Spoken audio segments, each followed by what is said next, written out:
I have no clue. Oh, sorry, not get too close to this microphone. I have no clue what happened, but this video it literally has no sound. So I'm gonna go take this down.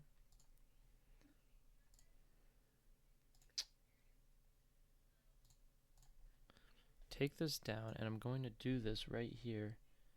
Take the screenshots that I need for my journal. Right here. Okay. So basically, I called a trade that I said was going to be likely the high of day, or at least a very, very pivotal movement. Um, and it was very much so more discretionary because it didn't really have a bunch of stacked confluences. So I just wanted to cover it. It does not seem like I thought I logged it, but I guess I didn't. And this new live trading journal that I've made, I thought I logged it, but I guess I didn't. I really thought I logged it. Okay, no, this was that last.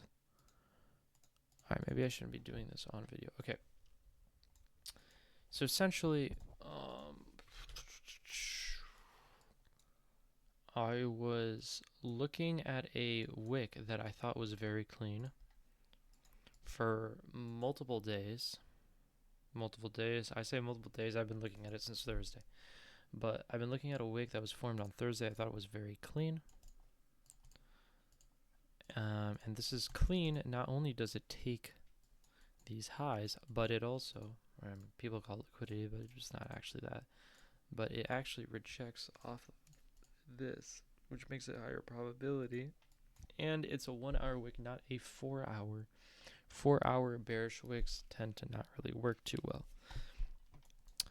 But I have not backtested 1 hour wicks, but it seems like they're a lot better than 4 hour wicks for shorts. Anyways, I was looking at this wick, but I had a really hard time finding any other confluences, and it really bugged me because I was like, man, this is like such a clean wick. I would just wish there was like any other confluence take this. Like this wick in itself, I'd argue, is worth two confluences.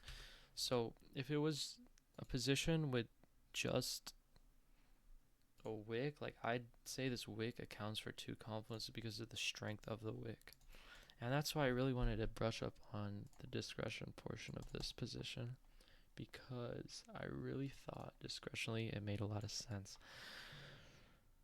So I had this wick and it was quite clean. And I pointed it out to everyone. And I was quite confident coming into this position. Do I have another Sarah Labs tab? No, I literally lost whatever I was structuring. Anyways, I was calling out to everyone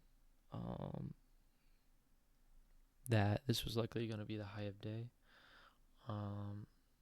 Even though there was a little bit of a hesitation in me because there was literally no other actual confluence besides the 1 hour wick and the volume profile. But the context of the volume profile within itself was enough for me to consider taking this paper and calling it out to everyone. So here's the thing.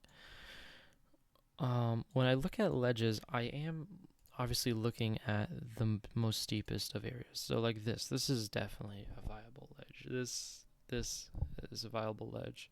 This is pretty viable. This is something I kind of want to avoid, but this right here is kind of important. I want to kind of avoid this tapering off, but I do kind of want to get into these very, very steep edges that really run to like the lowest of the lowest volume. Not only that, this level played upon the value areas, and if you play off of a value area into or off of a area outside the value area into a area inside the value area, you get the highest risk to reward trades that you're going to get, but you are going to get the more riskier ones because inherently there's going to be less market structure where there is no value area. Anyways, so that wick lined up perfectly with this really, really steep drop off. And then not only that, you had the context of the value area, making me really want to point this out to everyone because I thought it made a lot of sense to me. And that's really, at the end of the day, all that matters. Is it makes a lot of sense to you. That's why discretionally, with a strong volume profile like this, giving me a really, really good context, a strong wick, I'd grade this setup a B. I mean, even though it technically should be a C because it's one, really it should be a D because it's one confluence and volume profile, which is mandatory to begin with. I really like the context of it, and two strong confluences like this, I would be willing to upgrade this 1 point to 2 points because of how strong these confluences are and my discretion towards them. Like I said, 1 hour wicks are more likely to react for shorts, and 4 hour wicks are less likely to react for shorts. They're actually much better for long statistically. I have a whole entire backtest from years prior for that. And that discretion, even though it's actually statistically proven, well, it is, but there's also some discretionary to what even is a wick. That discretion, combined with the discretion of the volume profile here, allowed me to actually read the insight of what was likely to happen, gave me the context. Either we respect this level and we're likely to push down into these areas, giving quite a bit of good RR, or we disrespect this area and we're just going to send flying through.